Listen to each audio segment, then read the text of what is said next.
날씨가 가을로 접어든 것 같습니다. 아침 저녁으로 또 선선한 바람이 우리의 또 삶을 또 새롭게 하고 기쁘게 합니다. 한 주 동안 잘 지내셨습니까?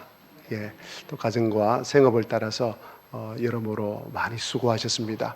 수고하신 우리 교우들과 함께 또 인사 나누실 때 한 주 동안 정말 수고하셨습니다라고 한번 인사 나누시겠습니다. 예, 한 주 동안 수고하셨습니다. 예, 정말 수고하셨습니다. 예, 수고하셨습니다.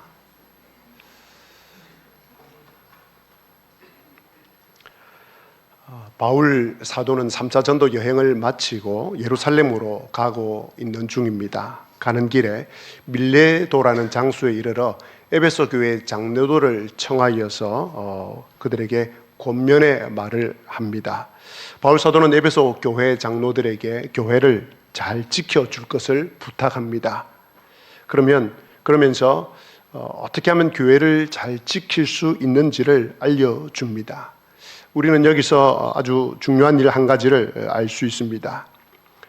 교회를 지켜내어서 교회가 산다는 것은 곧 교회된 내가 산다는 것과 같습니다. 교회된 내가 산다는 것은 나의 영혼이 강건하게 되는 것과 같습니다. 나의 영혼이 강건하게 되면 요한 3서 1장 2절 말씀대로 나의 범사가 잘 되고 강건합니다. 결국 교회를 지켜서 교회가 살게 되고 교회가 살아나게 되면 나의 영혼이 잘 되고 나의 범사가 강건하게 된다는 사실입니다. 자, 그러면 에베소 교회 장로들에게 들려주는 이 바울의 권면의 말은 에베소 교회 장로들을 위한 말씀을 훨씬 뛰어넘어서 교회를 위한 말씀이요, 교회가 살아나기 위한 말씀이요, 바로 교회된 저와 여러분들이 살아나도록 하기 위한 말씀이기 때문에 이 말씀은 에베소 교회 장로들을 위한 말씀임과 동시에 저와 여러분을 향한 하나님의 말씀임을 꼭 기억하시기를 바랍니다. 그래서 지난주에는 첫 번째로 교회를 지킬 수 있는 비결, 교회가 살아날 수 있는 비결은 본이 되는 삶을 살아야 하는 것이라고 말씀을 드렸습니다.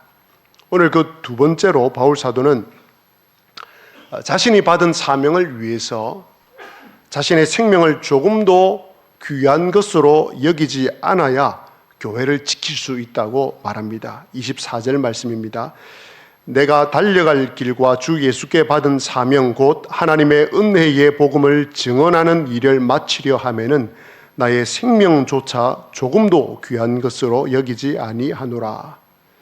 바울 사도가 이 말을 어떤 상황 가운데서 하고 있습니까? 23절입니다. 오직 성령이 각 성에서 내게 증언하여 결박과 환난이 나를 기다린다 하시나. 바울 사도가 지금 말하고 있는 이 24절의 고백은 그저 은혜 받은 상황에서 하는 말이 아닙니다. 부흥에 참석하고 뜨거워진 그 마음 속에서 하는 말이 아닙니다. 예루살렘에 올라가면 핍박과 극한 환난이 기다리고 있다고 성령께서 바울 사도에게 이야기해 준 다음에 바울 사도가 이 고백을 합니다. 여러분 한번 생각해 보시기 바랍니다. 예루살렘에 올라가면 투옥과 극심한 환난이 기다리고 있다는 것을 알면서도 복음을 증언하는 일을 마치려 하면 내 생명을 조금이라도 아까운 것으로 여기지 않는다라고 고백할 수 있겠습니까? 결코 쉽지 않습니다. 제가 말씀을 묵상하면서 솔직하게 말씀을 드리겠습니다. 제가 만약 성령 하나님으로부터 한 목사, 예루살렘에 올라가면 너 죽어. 극심한 환난과 핍박이 너를 따를 거야. 라는 이야기를 제가 들었다면, 이건 성령님께서 올라가지 말라고 내게 미리 말씀을 해주시는 거구나. 라고 해석을 하고 예루살렘에 올라가는 것을 쉬고, 다른 방향으로 전도를 열심히 할 것 같습니다. 그런 마음조차 들었습니다. 그만큼 바울 사도가 이런 상황에서 이 고백을 한다는 것은 쉽지 않다는 것입니다. 그런데 바울 사도는 이런 상황에서 자신이 받은 그 은혜의 복음을 증언하는 이 사명을 다할 수만 있다면 자신의 생명조차 귀한 것으로 여기지 않겠다고 고백합니다. 즉 자신의 생명을 자신의 관심 밖에 두겠다는 말입니다. 자신의 생명에 집착함으로 자신에게 맡겨진 사명을 완수하는 일이 없도록 하겠다는 말입니다. 하나님께서 맡겨주신 사명을 위해서 생존을 위한 욕망, 생존을 위한 욕구에 얽매이지 않겠다는 것입니다. 그것 얽매이다가 하나님께서 주신 그 사명을 감당하지 못하는 일은 내게 없도록 하겠다는 말입니다. 생명조차 귀한 것으로 여기지 않을 정도로 복음을 증언하는 일을 감당하려고 했다면 다른 것 희생은 말해야 무엇하겠습니까? 바울이 생명이 얼마나 귀하다는 것을 모르고 이 말을 하겠습니까? 아닙니다. 바울 역시 생명이 정말 귀하다는 것을 왜 모르겠습니까? 오히려 생명이 귀하다는 것을 누구보다 잘 알기에 자신의 이 생명을 은혜의 복음을 전하는 일에 다 바치겠다는 것입니다. 자신의 생명보다 은혜의 복음을 전하는 일이 더 가치 있고 소중하다는 것입니다. 아니 어떻게 이런 고백을 할 수 있겠습니까? 혹 여러분 가운데 이 고백을 할 수 있겠습니까? 극심한 환난과 핍박이 나를 기다리고 있는 그 예루살렘에 올라가기를 머뭇거리지 아니하고 올라가서 내 생명을 잃는다 하더라도 나는 그 예루살렘에 올라가서 이 은혜의 복음을 전하겠습니다 라는 이 고백을 어떻게 하면 할 수 있을까요? 사람마다 상황이 좀 다르겠지만 바울 사도는 이러했습니다. 예수 믿는 사람들을 죽이려고 다메섹이라는 곳, 지금의 다마스커스라는 곳으로 올라가다가 이 다메섹에 가까이 왔을 때에 하늘로부터 예수님의 음성을 듣습니다. 예수님의 임재하심을 직접 경험합니다. 그리고 그 이후로 예수님을 전하는 복음의 사도, 이방인을 위한 복음의 사도로 부름을 받아서 선교 여행을 가는 곳곳마다 성령님께서 인도하시는 그 인도하심의 음성과 역사를 경험합니다. 또한 하나님의 특별한 은혜로 그 당시 과학의 세계에서 말하는 삼층천, 세 번째 하늘, 즉 신들의 세계, 신들이 거한다고 하는 그 삼층천, 오늘날 우리식으로 표현하면 천국, 하나님께서 계시는 그곳에 다녀오는 경험을 바울 사도가 하게 됩니다. 고린도후서 12장 4절에 이렇게 바울 사도가 자신의 경험을 기록하고 있습니다. 그가 낙원으로 이끌려 가서, 여기에 그가는 바로 바울 사도를 가리킵니다. 그가 낙원으로 이끌려 가서 말로 표현할 수 없는 말을 들었으나 사람이 가히 이르지 못할 말이로다. 뿐만 아니라 이 선교 사역을 감당하면서 하나님이 아니면, 하나님의 능력이 아니면 도무지 행할 수 없는 많은 기적을 본인이 직접 행합니다. 그리고 하나님의 능력이 아니면 도무지 일어날 수 없는 수많은 기적과 또 같은 상황을 바울 사도가 직접 경험합니다. 이 모든 것들을 경험하였기에 바울 사도는 자신의 생명보다 은혜의 복음을 전하는 일을 더 소중하게 생각합니다. 하나님께서는 오늘 바울 사도의 이 결심과 고백을 통해서 저와 여러분에게 들려주고자 하는 메시지가 있습니다. 그것은 은혜의 복음을 증언하는 이 일은 생명과 맞바꾸어도 결코 아깝지 않다는 것입니다. 생명과 맞바꿀 만큼, 아니 그보다 더 값지다는 것입니다. 이 은혜의 복음이 말입니다. 아니 목사님, 그것을 어떻게 그렇게 확신 있게 목사님도 이야기할 수 있겠습니까? 제게서 그 확신을 찾기보다 더 분명한 곳에서 확신을 찾는 것이 중요하리라 생각합니다. 그러면 은혜의 복음을 증언하는 일에 내 생명조차 아까운 것으로 여기지 않을 정도의 이 복음을 정말 분명하게 확신할 수 있는 객관적 사실이 무엇이 있겠습니까? 바로 이것을 우리는 예수 그리스도에게서 찾을 수 있습니다.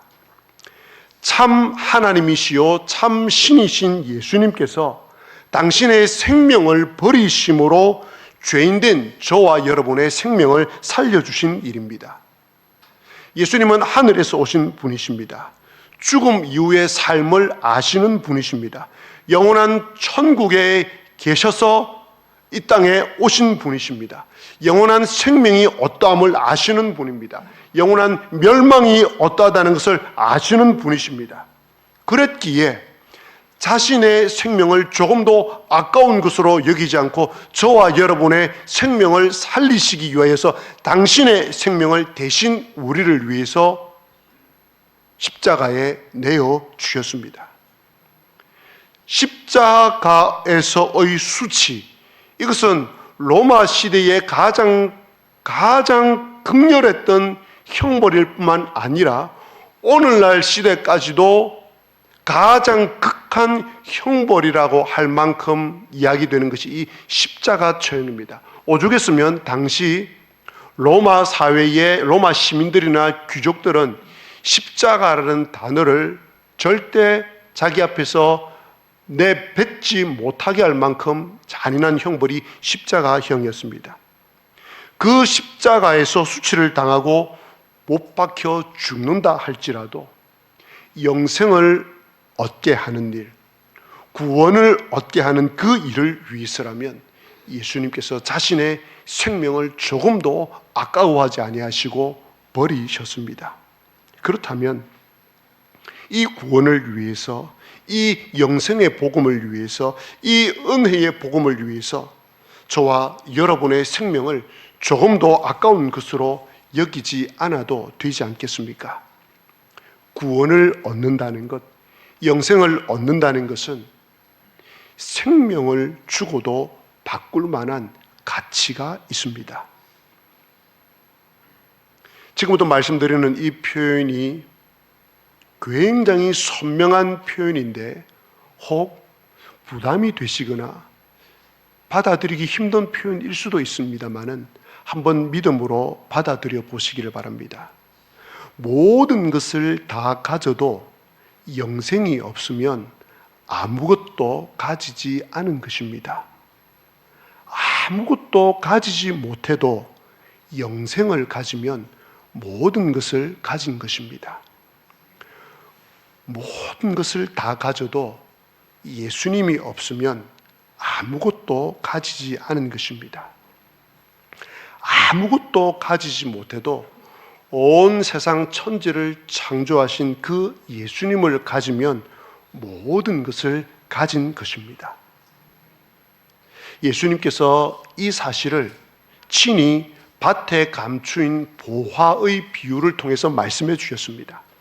어떤 사람이 남의 밭에서 일을 하다가 그 밭 밑에 엄청난 보화가 들어있는 것을 발견했습니다. 여러분 같으면 어떻게 하겠습니까? 저 같으면 우리 예수님께서 말씀하신 이대로 하겠습니다. 그 밭에 있는 보화를 발견한 순간 다시 흙으로 그 보화를 다 덮어 놓겠습니다. 그리고 제 주변에 있는 모든 사람들에게 찾아가서 돈을 다 빌리겠습니다. 빌려서 그 돈을 가지고 주인에게 가서 이 밭을 제게 파십시오라고 하겠습니다. 주인이 2배의 값을 부른다고 해도 저는 그 밭을 사겠습니다. 왜요? 그 밭에 엄청난 보화가 들어있다는 것을 제가 보았기 때문입니다. 예수님께서 천국을 비유로 하면서 이 예화를 들고 있습니다. 천국을 모르는 분이 이 비유를 드는 것이 아니라 천국에서 오신 분이 이 비유를 들고 있습니다. 바로 천국이 이 감추인 보화와 같다는 것입니다. 모든 것을 다 팔아서 사야 된다는 것입니다. 자, 그렇다면 다른 사람을 하나님의 아들로 다시 태어나게 하는 그 일을 위해서라면, 다른 사람을, 안 믿는 사람에게 영원한 생명을 얻게 하는 그 일을 위해서라면 여러분, 무엇이 아깝겠습니까? 여러분의 생명인들 아깝겠습니까? 1907년 9월 미국 텍사스주 남감리회 해외 여선교사회의 파송을 받아 24살의 나이에 한국에 온 선교사가 있습니다. 그녀의 이름은 루니 캔드릭입니다. 그는 한국에 온 지 9개월이 되던 해 1908년 6월 19일에 맹장염에 걸려 죽습니다. 그녀가 죽기 전에 그녀의 가족에게 보낸 편지에 다음과 같은 내용이 있었습니다.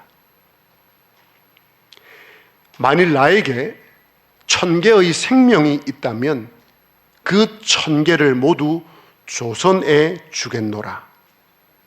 만약 내가 죽으면 우리 마을 청년 회원들에게 10명씩, 20명씩, 50명씩 아침 저녁으로 조선으로 오라고 알려주세요.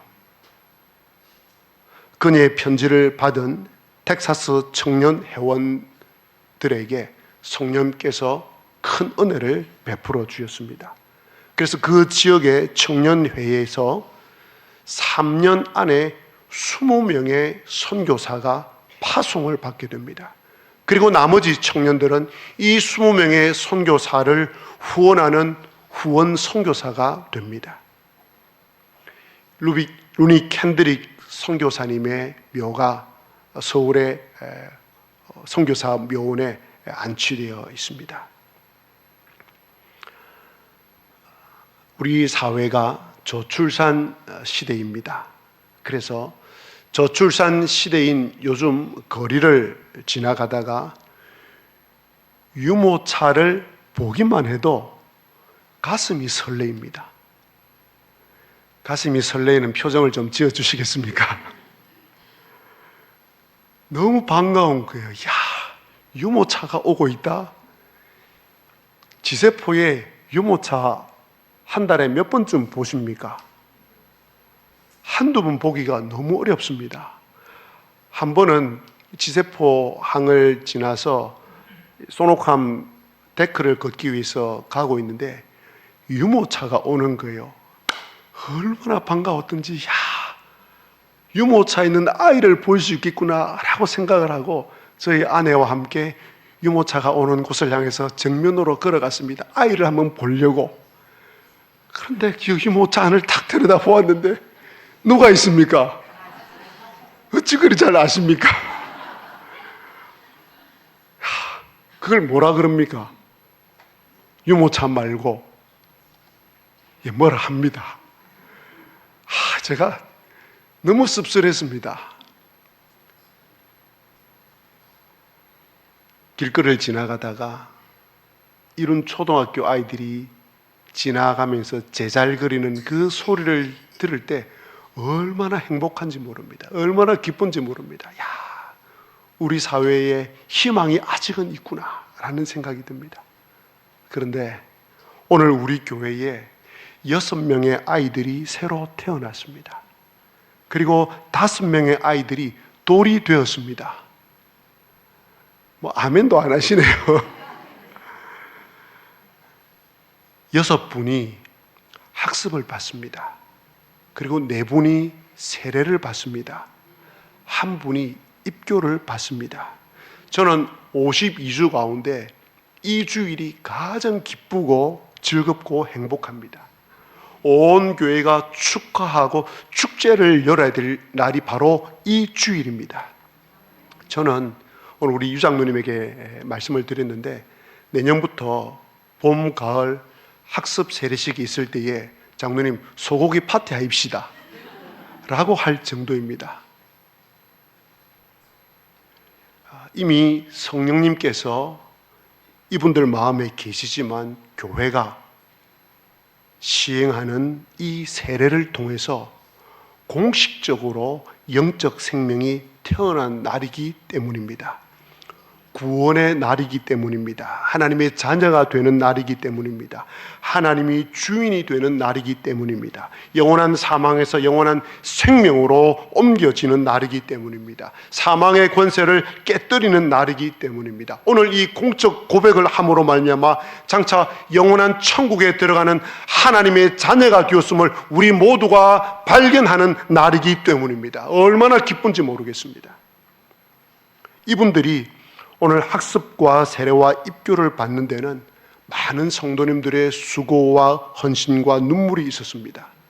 이분들을 전도하기 위해 많은 분들이 수고를 하셨습니다. 또한 이분들이 교회에 잘 정착하도록 하기 위해서 우리 새가족 부서와 또 6개월, 1년 동안 음으로 양으로 도와주신 분들이 정말 많습니다. 평일에 그분들과 만나서 식사하신 분들도 많고 선물을 주신 분들도 많습니다. 제가 다 알고 있습니다. 얼마 전에 새가족 한 분이 저희 교회에 오셨습니다. 그런데 그 다음 주에 오시기로 했는데 안 나오셨어요.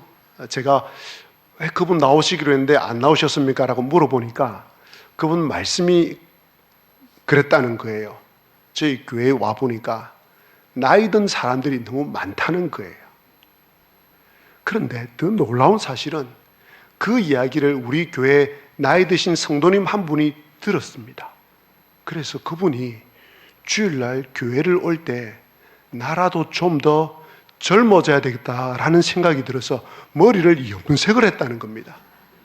제가 그 이야기를 듣고 하나님 부어줄 수 있는 복을 다 부어주십시오 라고 복을 빌어주고 싶었습니다.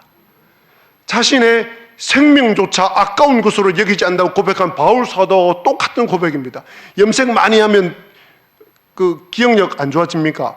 과학적으로. 그건 제가 잘 모릅니다. 어쨌든 염색 많이 하면 어쨌든 뭐 안 좋아지는 부분이 뭐 조금이라도 있지 않겠습니까? 없습니까? 우리 그 미용원 운영하고 계시는 우리 김지수 권사님 그런 거 없죠? 예. 염색 마음대로 하셔도 괜찮다고 합니다.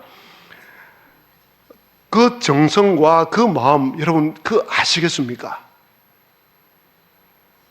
한 분이라도 더 주님 앞에 나와서 주님의 몸된 교회에 학습과 세례를 받고 믿음의 사람이 되게 하는 그 일에 나라도 염색을 해서라도 젊어 보이게 하는 교회가 되고 싶다는 그 마음 말입니다.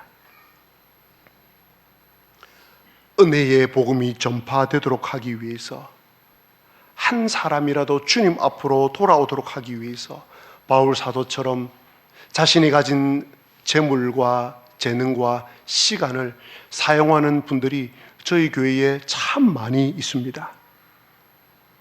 바로 없기는 그분들을 통하여서 우리 지세포와 이룸면에 매년마다 50명, 100명씩 세례를 받는 놀라운 일들이 일어나기를 바랍니다.